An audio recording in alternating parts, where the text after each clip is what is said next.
Hi, I'm Shuichi Murakami. Welcome to the Designing Landscape Form series. In the previous episode, we learned methods for composing rich spaces by highlighting tree shadows through the practice of James Rose. I hope you noticed that, along with trees and architectural elements, sunlight, which brings those shadows into view, is a crucial component. In a sense, Rose can be understood as shaping space through an ongoing dialogue with sunlight. So today, let us learn how to design space with sunlight from James Rose's practice.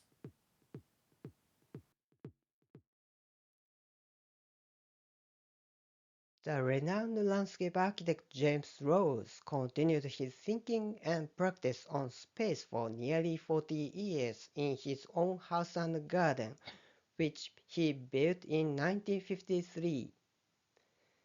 In the books shown on the screen, Rose writes about the space of his residence. In these writings, he reflects on how space is continually regenerated in response to the movement of sun, describing his ongoing process of spatial change as a metamorphosis. In 2000, I had the opportunity to visit the residence and spend 5 days there, observing from morning until evening what took place over the course of the day. Based on Rose's writings as well as the results of my own observations, let us now take a closer look at his methods for designing with sunlight.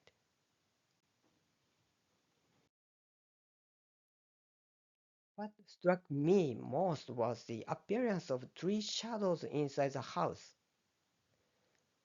In the morning, the silhouettes of trees planted on the eastern side appeared on the shoji screens facing east, while in the evening the silhouettes of different trees planted on the western side were projected onto the shoji screens facing west.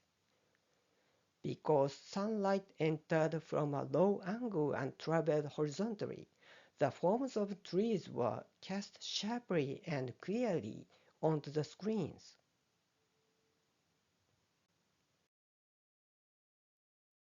The same phenomenon can be observed on the translucent panels of the second floor added to the original single-story house. In the evening, the silhouettes of trees planted outside gradually emerge on these panels. The interior felt relatively dark, but there was a clear-story window set high in the wall. At certain times, sunlight entered through this window, casting a single striking band of light across the wall.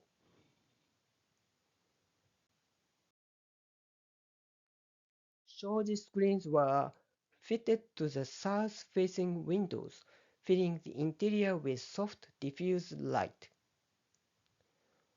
When the screens were open, a crisp rectangular patch of sunlight appeared on the floor, as if a solid plane of light had fallen into the room.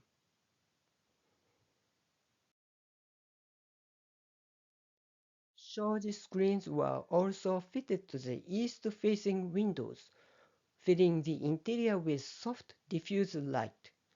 Water was fed into the pond outside, and when the screens were open, the sunlight reflected off the rippling surface of the water, casting shimmering movements onto the ceiling.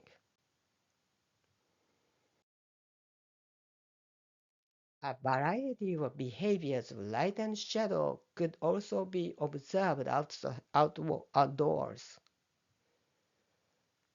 The shadows of tree canopies flickered across exterior walls and the ground. The shadows cast by the wooden deck added to the second floor fell onto the walls and ground, while light filtering through the gaps in the decking shimmered brightly.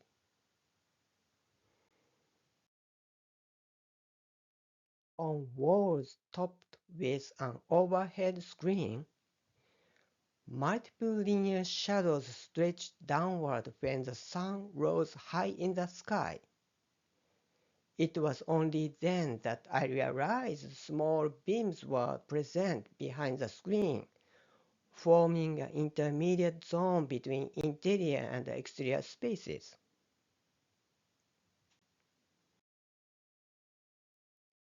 Indoors, the silhouettes of trees appeared on shoji screens in the morning and again in the evening, while light itself took on various forms across walls, ceilings, and floors. Outdoors as well, light and shadow shifted moment by moment through the interplay of tree canopies, beams, decks, and the other elements, setting the space into subtle motion.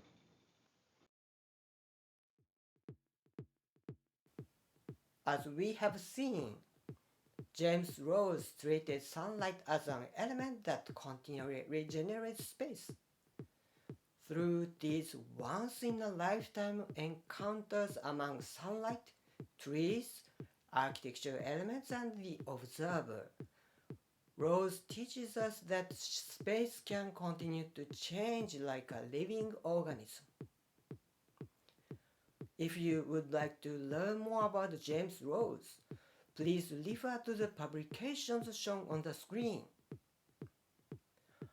I would like to express my sincere gratitude to Professor Caldasis for the consideration and support for my visit to the James Rose residence 25 years ago.